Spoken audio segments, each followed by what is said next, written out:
नमस्कार, मैं हूं विद्यासागर। स्वागत है आप सभी का दिल्ली लाइव में। और बुलेटिन में सबसे पहले बात करेंगे। दिल्ली के उप मुख्यमंत्री मनीष सिसोदिया ने सोमवार को केंद्रीय वित्त मंत्री निर्मला सीतारमण को पत्र लिखकर अनुरोध किया कि 6 महीने की अवधि के लिए ऑक्सीजन कंसंट्रेटर पर जीएसटी माफ किया जाए। सिसोदिया ने लिखा कि जरूरी लाइफ सेविंग मशीनों के रूप में उभरा था, जो कि पूंजी और नागरिकों में बढ़ते कोविड मामलों को देखते हुए फायदेमंद होगा। अगर प्राइस के जीएसटी कंपोनेंट को माफ कर दिया जाए तो और भी अच्छा होगा।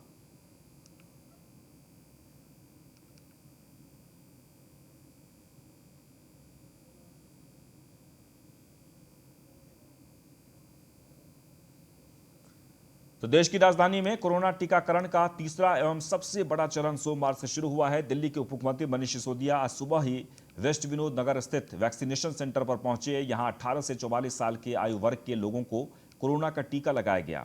दिल्ली सरकार ने टीकाकरण के इस अभियान के लिए राजधानी के 77 सरकारी स्कूलों का चयन किया है। सभी सेंटरों को नजदीकी अस्पतालों से अटैच किया गया है। सरकार के मुताबिक ज्यादा से ज्यादा लोग टीकाकरण के लिए आएं, इसलिए स्कूलों में केंद्र बनाए गए हैं। मनीष सिसोदिया ने बताया कि जैसे जैसे वैक्सीन की दी जाएगी और भी सेंटर बढ़ाई जा सकती है। वहीं सोमवार को 45,150 लोगों को वैक्सीन लगाने का टारगेट रखा गया था। एक सेंटर पर एक दिन में 150 लोगों को वैक्सीनेशन के लिए बुलाया गया था। आप देख रहे हैं कि इसी स्कूल में पैरेलल 5 सेंटर्स बनाए गए हैं। तो इस तरह से पूरी दिल्ली में इस वक्त आज 301 सेंटर्स पर वैक्सीनेशन का प्रोग्राम शुरू हुआ है 18 साल से 45 साल के बीच के लोगों के लिए। और क्योंकि आज पहला दिन है, हम इसको और आगे बढ़ाएंगे। हमारा टारगेट है कि हर स्कूल में इस तरह से कम 10 सेंटर्स हों और अभी इसको धीरे धीरे करके हम 300 स्कूलों तक लेके जाएंगे। जैसे जैसे हमें और वैक्सीन मिलती चली जाएगी, हम इसको बढ़ाते चले जाएंगे। अभी हमारे पास में 4.5 लाख वैक्सीन की डोज आई हैं और आज भर में हमने 45,150 लोगों को अपॉइंटमेंट किया है आज की वैक्सीनेशन के लिए। मैं उम्मीद करता हूं कि जिस तरह का अभी सुबह का रिस्पॉन्स है, एक सेंटर पर एक लाइन में लगने के लिए हमने 150 लोगों को बुलाया है और सभी के सभी टर्न आउट हो रहे हैं। पूरा 100% लोग आ रहे हैं। अभी तक किसी भी सेंटर पर ऐसा नहीं हुआ कि कोई व्यक्ति नहीं आया हो या किसी सेंटर पर कम प्रेजेंस हो। तो ऐसा लग रहा है कि ये 100% टर्नआउट लोगों का रहेगा। युवाओं में काफ़ी उत्साह है। मैंने लोगों से भी मिला जाके उनसे पूछा कि आपको वैक्सीन का रजिस्ट्रेशन कराने में कोई दिक्कत तो नहीं हुई। तो उन्होंने कहा रजिस्ट्रेशन में कोई नहीं हुई, लेकिन अपॉइंटमेंट लेने में बुरी है, क्योंकि अभी अपॉइंटमेंट में तो 4.5 लाख वैक्सीन ही आई है। तो जिस तरह से राजधानी दिल्ली में आज से वैक्सीनेशन के तीसरे चरण की शुरुआत हो गई है। राजधानी दिल्ली में 77 सेंटरों पर यह टीका लगाया जा रहा है। आने वाले दिनों में इन सेंटरों की संख्या बढ़ाकर 250 कर दी जाएगी, जिससे टीकाकरण में तेजी आ सके। वहीं वैक्सीन लगवाने को लेकर युवाओं में काफी उत्साह देखने को मिला और भारी संख्या में युवा टीके को लगवाने के लिए आगे आ रहे हैं। हम आपको बता दें कि राजधानी दिल्ली को 4.5 लाख टीके की खेप मिली है, जिसकी वजह से यह टीकाकरण संभव हो पाया है। टीकाकरण सेंटर का जायजा लिया हमारे संवाददाता गुलशन सैफी ने। राजधानी दिल्ली में आज से 18 से 44 वर्ष के लोगों के लिए टीकाकरण शुरू हो चुका है। और इस टीकाकरण की क्या पोजीशन है और कितने लोगों में उत्साह है और डॉक्टरों की इस वक्त क्या इस पूरी प्रतिक्रिया पर क्या राय है, ये जानने के लिए आज न्यूज़ 1 इंडिया खुद एक कोविड सेंटर में आया है और जाने का किस तरह। मैम क्या सुनील कुमार। मैम किस तरह लोगों में उत्साह दिख रहा है, इस बात से कितने लोग आए? बहुत अच्छा उत्साह दिख रहा है सर। और लोगों की ऐसी भीड़ लगी हुई है, लोगों में इतना उत्साह है कि हम जल्दी से जल्दी हमारा रजिस्ट्रेशन हुए और हम जल्दी से जल्दी लगवाने करीब कोरोना की तरफ से जो जागरूक हो रहे हैं ना पब्लिक, हमारा बहुत जल्दी जागरूक है। बुजुर्गों के लिए हमें थोड़ी परेशानी हो इसकी वजह। जब हमने 45 से 60 के बीच में जब लगाना शुरू करे तो हमें उनको समझाने में थोड़ी दिक्कत आई थी। अक्सर लगवा लो, वो डरे हुए भी थे, लेकिन हमारे यूथ जो आए हैं इनमें कोई डर भावना नहीं है और बहुत अच्छे से लगवा है। अच्छा, आप एक जिम्मेदार नागरिक होने के नाते दिल्ली वासी से क्या अपील करना चाहेंगे इस टीके को लेकर? जल्दी से जल्दी अपना रजिस्ट्रेशन करवाए। जहां आपकी साइड है, जो आपका स्कूल, जो डिस्पेंसरी पड़ रही है, जल्दी से जल्दी जाके अपना जो टाइम बताया गया उसमें जाके अपना टीकाकरण करवाएं। अच्छा, आप लोग सुबह से टीकाकरण कर रहे हैं, किसी तरह की कोई दिक्कत आ रही है? नहीं सर, मेरी साइड पे कोई दिक्कत नहीं आई है। रजिस्ट्रेशन बहुत अच्छे से हो रहा है, टीके बहुत अच्छे से लग रहे हैं। Thank you. तो ये थी हमारे साथ सुनील कुमारी, जिन्होंने साफ तौर पर कहा कि दिल्ली वासी अपनी जिम्मेदारी को समझे। अगर कोरोना को हराना है तो हर दिल्ली वाले को इसमें अपना सहयोग देना चाहिए। और फिलहाल सहयोग यही है कि आप आगे बढ़कर टीका लगवाएं, क्योंकि टीके से ही आपको आने वाले दिनों में कोरोना से सुरक्षा मिलेगी। मैं गुलशन सैफी, न्यूज़ 1 इंडिया, दिल्ली। और राजधानी दिल्ली तो दिल्ली बीजेपी प्रवक्ता नवीन कुमार ने एक वीडियो जारी कर केजरीवाल सरकार पर द्वारका में बने 1725 बेड के अस्पताल की अनदेखी का आरोप लगाया है। उन्होंने कहा कि अगर केजरीवाल सरकार अपने प्रचार में पैसे खर्च न कर इस अस्पताल के इंफ्रास्ट्रक्चर पर खर्च करती तो आज हजारों लोगों का इस अस्पताल में इलाज चल रहा होता। आज हजारों दिल्ली वालों की जान बच सकती थी। नमस्कार दोस्तों, मैं नवीन कुमार आपको आज उसी स्थान पर लेकर के आया हूं जहां पर 28 अप्रैल को मैं लेकर के आता है। ये वो ऑक्सीजन प्लांट है जिस ऑक्सीजन प्लांट में प्रतिदिन 500 सिलेंडर बन सकते हैं। और इन सिलेंडर को बनाने के लिए यहाँ के मालिक लगातार दिल्ली सरकार से अनुमति मांग रहे थे, उनसे एनओसी मांग रहे थे।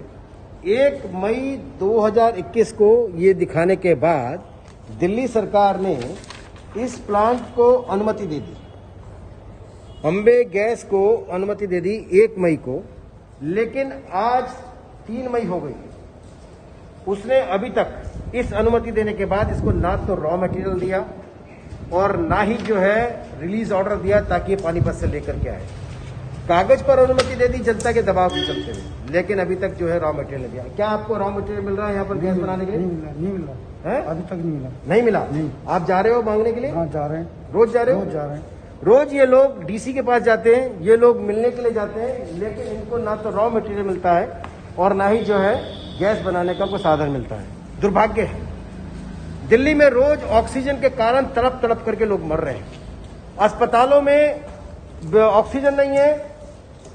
मैक्स हॉस्पिटल के अंदर जो लोग एडमिट है वो भाग्यशाली है, वहां ऑक्सीजन की कमी नहीं होगी क्योंकि वहां अरविंद केजरीवाल साहब की पत्नी एडमिट है। लेकिन और अस्पताल, चाहे जयपुर गोल्डन हॉस्पिटल हो, बत्रा हॉस्पिटल हो, गंगाराम हॉस्पिटल हो, वहां ऑक्सीजन की कमी से लोग रोज मर रहे हैं। अस्पतालों में लोग भर्ती नहीं हो रहे हैं और अरविंद केजरीवाल दिल्ली के अंदर जो ऑक्सीजन प्लांट बनाने वाले जितने बड़े बड़े प्लांट हैं उनको ना तो रॉ मटेरियल दे रहे हैं, ना ही ऑक्सीजन बनाने का कोई साधन उनको दे पा रहे हैं। शर्म आनी चाहिए केजरीवाल साहब। लाशों की ढेर पर राजनीति करना चाहते हो, बहुत दुर्भाग्य है। आपको दिल्ली की जनता और कभी माफ नहीं करेगी। वह उत्तरी दिल्ली नगर निगम के मेयर जयप्रकाश जेपी ने बालक राम अस्पताल का दौरा किया। मेयर ने कहा कि उत्तरी दिल्ली नगर निगम का बालक राम हॉस्पिटल कोविड के लिए दिया गया है। उन्होंने बताया कि जैसे ही 100 ऑक्सीजन सिलेंडर मिल जाएंगे, इस अस्पताल को भी कोरोना मरीजों के लिए चालू कर दिया जाएगा। उन्होंने बताया कि लोगों को मदद के लिए उत्तरी दिल्ली नगर निगम और एमसीडी के डॉक्टर, नर्स, सफाई कर्मचारी सभी मिलकर आगे बढ़कर काम कर रहे हैं। मैं बालाग्राम हॉस्पिटल में आया हुआ हूँ। बालाग्राम अस्पताल जो कि नगर निगम का तीसरा हॉस्पिटल है, जिसको हम कोविड डेडिकेटेड हॉस्पिटल बना रहे हैं। हमारे पास सिलेंडरों की कमी के कारण से इसको हम चालू नहीं कर पाए थे, लेकिन मैं आपको बता सकता हूँ कि अभी हमारे पास लगभग 30 के करीब सिलेंडर आ चुके हैं। शाम तक ये संख्या हमारी 100 हो जाएगी। जैसे ही हमारे को सफिशिएंट नंबर आ जाएगा और बैकिंग आ जाएगी, हम अपने कोविड अस्पताल को शुरू कर देंगे। हमारा पूरा का पूरा जो स्टाफ है, हमारे डॉक्टर्स, हमारा पैरामेडिकल स्टाफ, हमारी नर्सेज और जितने भी हमारे यहाँ सहयोगी है, सब के सब उत्साह से काम कर रहे हैं, जोश से काम कर रहे हैं। लोगों को इस महासंकट से निकालने के लिए नगर निगम आगे बढ़ के काम कर रहा है और बालाग्राम अस्पताल जो कि दीनदयाल कोविड केयर सेंटर है, जल्द ही हम जनता को समर्पित करेंगे। राजधानी दिल्ली के मंगलपुरी के संजय गांधी अस्पताल में फ्रांस से मंगवाया गया है ऑक्सीजन का प्लांट जो कि लगाना शुरू हो गया है। ऑक्सीजन प्लांट लगने से कोरोना मरीज को राहत मिलेगी। स्थानीय विधायक राखी बिरलान ने इस प्लांट का उद्घाटन किया है और यह अगले 3 से 4 दिनों में तैयार हो जाएगा। इस मौके पर राखी बिरलान ने कहा कि ऑक्सीजन का यह प्लांट फ्रांस से मंगवाया गया है और इसे संजय गांधी मेमोरियल हॉस्पिटल में इंस्टॉल करना शुरू कर दिया गया है। 100 से 120 बड़े ऑक्सीजन के सिलेंडर इस प्लांट से हर रोज भरे जाएंगे। इस प्लांट के लगने से संजय गांधी मेमोरियल हॉस्पिटल ही नहीं बल्कि आसपास के दूसरे हॉस्पिटलों को भी ऑक्सीजन मिल सकेगी। जिस तरीके से पूरे देश के अंदर तेजी से पैर फंसा रहा है और अपने काल के गाल में लाखों लोगों को समा रहा है, ऐसे में दिल्ली की स्थिति ऑक्सीजन को लेकर राजनीति के इर्द गिर्द घूम रही है। ऐसे में संजय गांधी अस्पताल में ऑक्सीजन प्लांट लगना दिल्ली वासियों के लिए और मंगोलपुरी वासियों के लिए बहुत ही मील का पत्थर और एक ऐतिहासिक चीज़ है। मैं इसका सबसे पहले धन्यवाद देना चाहूँगी दिल्ली सरकार के माननीय मुख्यमंत्री श्री अरविंद केजरीवाल जी को, स्वास्थ्य मंत्री सत्येंद्र जैन जी को और हमारे MS जो कि संजय गांधी अस्पताल की बागडोर संभाले हुए, पूरा कोविड अस्पताल संजय गांधी को घोषित किया हुआ है। ऐसे में 24/7 हमारे डॉक्टर्स, कोरोना वॉरियर्स नैयर साहब के नेतृत्व में काम कर रहे हैं और उन्हीं के नेतृत्व में और अरविंद केजरीवाल जी की देखरेख में दिल्ली के अंदर संजय गांधी मेमोरियल हॉस्पिटल में आज एक ऑक्सीजन प्लांट का हम लोगों ने लगाने की शुरुआत करी है। 72 से 48 घंटों के अंदर ये प्लांट लगकर तैयार हो जाए। तो देश की राजधानी दिल्ली में जहां एक ओर जरूरी दवाओं की कालाबाजारी की जा रही है, वहीं लाजपत नगर में स्थित गुरुद्वारे की कमेटी ने फ्री ऑक्सीजन लंगर की शुरुआत की है, जहां लोग दूर दूर से अपने सिलेंडर लेकर आ रहे हैं। गुरुद्वारा कमेटी ने अब तक 300 से 400 लोगों को ऑक्सीजन देकर उनकी जान बचाई है। मैं हूं कमल किशोर, आप देख रहे हैं न्यूज़ 1 इंडिया। मैं इस समय मौजूद हूं लाजपत नगर के अंदर। आपने गुरुद्वारे के अंदर लंगर तो सुना होगा, लेकिन आज गुरुद्वारे के अंदर ऑक्सीजन लंगर की जो बात कही जा रही है, मैं इस समय मौजूद हूं लाजपत नगर के अंदर। आप देख सकते हो तो तमाम जो यहाँ पर लोग हैं वो ऑक्सीजन रिफिलिंग करने आए हैं। ऑक्सीजन देख सकते हैं, मैं तस्वीरों के माध्यम से दिखा दूंगा किस तरीके से यहाँ पर जो लोग हैं अपने सिलेंडर जो रिफिल करवाने के लिए यहाँ पर आए। जिस तरीके से तमाम जो बीमारी है, महामारी है, जो लगातार बढ़ती जा रही है, मौतों का जो आंकड़ा है लगातार बढ़ता जा रहा है, बेड की जो कमी है, दवाई की जिस तरह की किल्लत यहाँ पर देखी जा रही है। हमारे साथ यहाँ पे लोग यहाँ पर खड़े हुए हैं, हम इनसे बात करेंगे किस तरीके यहाँ पे ये सेवा प्रदान कर रहे हैं। भैया हम यहाँ पे ऑलमोस्ट 10 दिन से सेवा कर रहे हैं, गैस की फ्री गैस सेवा। यूजली हम रात को ही सेवा करते हैं, बट आज वहाँ पर सिलेंडर जल्दी आ गए थे तो आज हमने सुबह की सेवा शुरू करी है। सारी ये सेवा हो रही है फ्री ऑफ कॉस्ट है, और कोई अगर इमरजेंसी बेसिस पे आ रहा है तो उसको पहले दी जा रही है विद अपना मीटर रीडिंग। और ये सारे हमारे सेवादार लगे हुए हैं। कई गैस सिलेंडर बठिंडा से आ रहे हैं, कई उत्तराखंड से आ रहे हैं, कई पंजाब से आ रहे हैं भर के। सारे सिलेंडर दूर दूर से भर के आ रहे हैं और यहाँ पे फ्री सेवा हो रही है। 10 बजे से लाइन में लगे हैं। तो अभी तक आपको अभी तो लाइन में है यहाँ 10 बजे से। पेशेंट कौन सा ऑक्सीजन है? पेशेंट घर पे है, अकेला है पेशेंट। अभी ऑक्सीजन एक सिलेंडर लगाया, दूसरा लेके नहीं जा रहा हूँ मैं। अच्छा, तो इनका कहना है कि 10 बजे से ये लाइन में गए हुए हैं, लेकिन अभी तक इनको जो है ऑक्सीजन नहीं मिली है। तमाम कोशिशों के बाद मैं आपको बता दूं जिस तरीके से बेडों की जो कमी हो रही है ऑक्सीजन की, लगातार किल्लत यहाँ पर देखने को मिल रही है। यहाँ से हफ्ता हो गया और रोज हफ्ते यहाँ पर रात को 11 बजे शुरू होते हैं और सुबह 5 बजे तक रिफिल होते हैं। तो अराउंड आपका पर डे के हिसाब से अगर आपको मैं बोलूँ तो 250 से 300 बंदा पर डे यहाँ पर होता है। तो ये तो हमारे आरपी जी उन्होंने बताया कि पर डे का जो है 250 से 300 का जो लोग हैं यहाँ पर रिफिलिंग कराने आते हैं, और जो यहाँ की जो गुरुद्वारे की वो सेवा है वो लगातार इसी तरीके से जारी रहेगी। ये हमारे जो गुरुद्वारे मेंबर कमेटी के जो मेंबर थे उनसे हमने बात करी है। कैमरामैन राजकुमार के साथ मैं कमल किशोर, न्यूज़ 1 इंडिया। राजधानी दिल्ली में पुलिस ने ऑक्सीजन की कालाबाजारी करने वाले 2 भाई समेत 4 लोगों को गिरफ्तार किया है। पुलिस ने आरोपियों के पास से 115 ऑक्सीजन कंसंट्रेटर मशीनें भी जब्त की हैं। आउटर नॉर्थ की AATS स्पेशल स्टाफ और समयपुर बदली थाने की साझा टीम ने आरोपियों को गिरफ्तार किया है। जिला पुलिस उपायुक्त राजीव रंजन ने बताया कि कालाबाजारी को देखते हुए कई टीमें आरोपियों को पकड़ने की कोशिश कर रही है।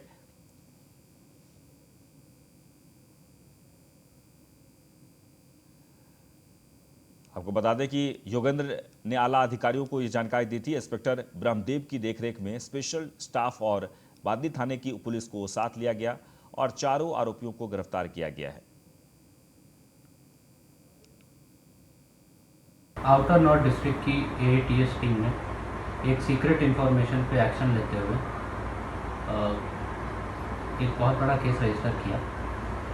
हमें इंफॉर्मेशन मिली थी हमारी टीम को कि कुछ लोग जनकपुरी के एरिया में काफ़ी ज़्यादा पैसे पे ब्लैक मार्केटिंग कर रहे हैं ऑक्सीजन कंसंट्रेटर्स की। इस सूचना पर एक्शन लेते हुए ट्रैप लगाया गया और वहाँ से 2 लोगों को अरेस्ट किया गया जिनके नाम अनुज जैन और शेखर थे। इनसे एक कार और 5 ऑक्सीजन कंसंट्रेटर जो कि ये काफ़ी महंगे दामों पर व्हाट्सएप ग्रुप के थ्रू बेच रहे थे, सीज किए गए। थाना बादली में हमने FIR रजिस्टर की। इन दोनों की इंट्रोगेशन में और फर्दर इंफॉर्मेशन मिलते हुए जनकपुरी के एरिया में 2 जगह रेड्स की गई और वहाँ से 100 10 ऑक्सीजन कंसंट्रेटर्स और सीज हुए और एक गाड़ी भी सीज हुई। देश में कोरोना को लेकर हाहाकार मचा हुआ है। ऐसे में अस्पतालों में ऑक्सीजन की भारी कमी के चलते कोरोना मरीजों का हाल बेहाल है और ऐसे में अब द्वारका जिला पुलिस लोगों की मदद के लिए आगे आई है। दरअसल द्वारका जिला पुलिस ऑक्सीजन सिलेंडर की बढ़ती मांग को देखते हुए ऑक्सीजन सिलेंडरों को नर्सिंग होम तक पहुंचा रही है। द्वारका पुलिस के अलग अलग नर्सिंग होम से लगातार ऑक्सीजन सिलेंडर की कमी को लेकर कॉल आ रही है। ऐसे में पुलिस ने खुद से जिम्मेदारी लेते हुए अपने स्तर पर ऑक्सीजन का इंतजाम कर नर्सिंग होम तक पहुंचा रही है। पुलिस अब तक नई नर्सिंग होम और अस्पतालों में ऑक्सीजन सिलेंडर भिजवाकर कोरोना मरीजों की मदद भी कर रही है। पुलिस की इस अच्छी पहल की हर ओर चर्चे हैं। उत्तम नगर यहाँ पर ऑक्सीजन सिलेंडर के शॉर्टेज का इशू सामने आया था 21/4 को दोपहर बाद में, और 21/4 को नून आवर्स में सब्सिक्वेंटली जो है ERV हरकत में आई और मुंडका और मायापुरी के जो प्लांट थे वहाँ से इनका जो स्टॉक है उसको रिफिल किया गया। सेकंड इशू सामने आया समर हॉस्पिटल गोयला डेयरी का। जैसे ही इन्फॉर्मेशन आई तो 8 सिलेंडर इनको डिफरेंट जगहों से लेकर के 5 गुड़गांव से और 3 मायापुरी ऑक्सीजन प्लांट से लेकर के आगे बढ़ते हैं और बात करेंगे। नॉर्थ दिल्ली जिले की ATS ने छापेमारी कर रेमडेसिविर इंजेक्शन की कालाबाजारी करने वाले एक आरोपी को गिरफ्तार किया है। आरोपी के पास से 9 इंजेक्शन और एक स्विफ्ट कार बरामद हुई है। आरोपी की पहचान अमित के रूप में हुई है, जो दिल्ली के पहाड़गंज इलाके का रहने वाला है। नॉर्थ दिल्ली का AATS स्टाफ ने बहुत अच्छा काम किया था। एक ब्लैक मार्केटर अमित शर्मा को पकड़ा था। इन्हीं से टोटली 9 रेमडेसिविर मेडिसिन मिली थी और इसको बरामद करके और इसको अमित शर्मा को कोर्ट में पेशी में करके बंद कर दिया था। और इसके अलावा कोरोना से देश की राजधानी दिल्ली में कोरोना ने कोहराम मचा रखा है। महामारी के इस समय में दिल्ली के रोहिणी इलाके के एक शख्स लोगों को फ्री एम्बुलेंस की सेवा दे रहे हैं। दिल्ली में कोरोना संक्रमण के आंकड़े देखकर हर कोई डरा और सहमा हुआ है। ऐसे समय में जब सभी लोग अपने घरों में बैठे हुए हैं, उस समय एक शख्स मानवता का धर्म निभाते हुए लोगों की सेवा कर रहे हैं। 8 साल हो गए हैं फ्री एम्बुलेंस सेवा चलते हुए। मेरे बेटे के नाम से मैंने एक संस्था बना रखी है, उसके थ्रू मैं चलाता हूँ। उसमें कोई चार्जेस नहीं लेते, कोई कुछ नहीं लेते, टोटली फ्री ऑफ कॉस्ट है। कोई ड्रॉप बॉक्स नहीं है, कोई स्लिप नहीं है, पूरी टोटली फ्री एम्बुलेंस सेवा है। अगर कोई आपको संपर्क करना चाहे तो किस तरीके से वो संपर्क आपको करता है? मेरा सर नंबर एम्बुलेंस पे लिखा हुआ है, अभी सारे आ रहे हैं। मेरे भी फिलहाल जो दूसरी एम्बुलेंस के दोनों ड्राइवर हैं वो पॉजिटिव हो रखे हैं, तो इसलिए फ़िलहाल मैं खुद सर्विस अभी खुद दे रहा हूँ। बट मैं अभी खुद जो है नॉन पॉजिटिव कोई भी बॉडी हो मैं खुद लेके जा रहा हूँ उसको। मैं दिल्ली में सर्वजनहित समाज कल्याण समिति पिछले 13 वर्षों से समाज सेवा का कार्य लगातार कर रही है, जिसके संस्थापक अध्यक्ष स्वर्गीय श्री योगेश कुमार सोलंकी जी हैं, जिनका अभी हाल ही में कैंसर की वजह से निधन हो गया है। उसके बाद भी संस्था लगातार समाज सेवा के कार्य में जुटी हुई है। जिस तरह से अभी कोरोना महामारी पूरे देश में फैली हुई है, उसे देखते हुए संस्था की ओर से 2 एम्बुलेंस भी चल रही है। एक एम्बुलेंस गुरु तेग बहादुर हॉस्पिटल के समन्वय में काम कर रही है, जिसके अंदर कोई भी अनजान व्यक्ति की मृत्यु हो जाती है तो एम्बुलेंस उस व्यक्ति की डेड बॉडी के अंतिम संस्कार का प्रबंधन संस्था द्वारा किया जाता है। और इसी तरह एक एम्बुलेंस डॉक्टर मोरल हॉस्पिटल में संस्था की ओर से चल रही है।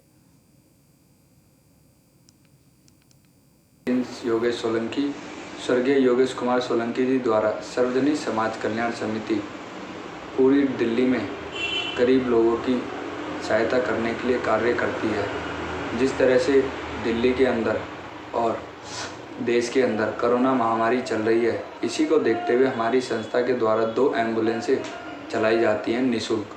वो 2 एम्बुलेंसें, एक एम्बुलेंस हमारी सब वाहन GTV मोर्चरी पर चलती है, जिसमें कि कोई अननोन व्यक्ति की मृत्यु होती है तो हमारी संस्था द्वारा उस एम्बुलेंस में उस व्यक्ति को ले जाया जाता है, उसका अंतिम संस्कार करना, उसके सारे क्रियाक्रम से अंतिम संस्कार करते हैं। और दूसरा एक एम्बुलेंस हमारी डॉक्टर मोरल हॉस्पिटल में चल रही है। जिस तरीके से पेशेंट को लाने ले जाने के लिए एम्बुलेंसों की दिक्कत हो रही थी तो हमारी एम्बुलेंस की ज़रूरत है हमारे पेशेंट के लिए, हमें जल्दी से हॉस्पिटल पहुंचाना था। बट हमने एक संस्था को फोन किया, उन्होंने हमारी सहायता की है कि हमें कम चार्जेस के अंदर बिल्कुल हमें हॉस्पिटल पहुंचाया है, मोरल हॉस्पिटल में। और इस संस्था से बहुत फ़ायदा हो रहा है। और एक फ़ायदा और है, हमें इस संस्था timely time oxygen cylinder provide हो रहे हैं और हर पेशेंट को कोई प्रॉब्लम नहीं हो रही है। हर थोड़ी देर में हाफ एन आवर 1 आवर के बीच में सिलेंडर्स हमें एम्बुलेंस के थ्रू प्रोवाइड हो रहा है। वहीं नॉर्थ दिल्ली के तीमारपुर थाना पुलिस ने 2 ऑटो लिफ्टरों को गिरफ्तार किया है। पुलिस ने उनके पास से 2 चोरी की मोटरसाइकिल बरामद की है। पकड़े गए आरोपियों की पहचान रेहान और नाजिम के रूप में हुई है। दोनों ही आरोपी दिल्ली के मुस्तफाबाद इलाके के रहने वाले हैं। नॉर्थ दिल्ली जिले के डीसीपी एंटो अल्फास ने बताया कि जगतपुर निवासी शाहनवाज अपनी मोटरसाइकिल से वजीराबाद में अपने दोस्त से मिलने के लिए आया था। जब वो मिलकर वापस जाने के लिए निकला, उसी दौरान दोनों उनकी मोटरसाइकिल चोरी कर भाग रहे थे, जिसके बाद उन्होंने भागते हुए एक चोर को पकड़कर पुलिस के हवाले कर दिया। और इसके साथ इस बुलेटिन में बस इतना ही, लेकिन आप बने रहें न्यूज़ 1 इंडिया के साथ।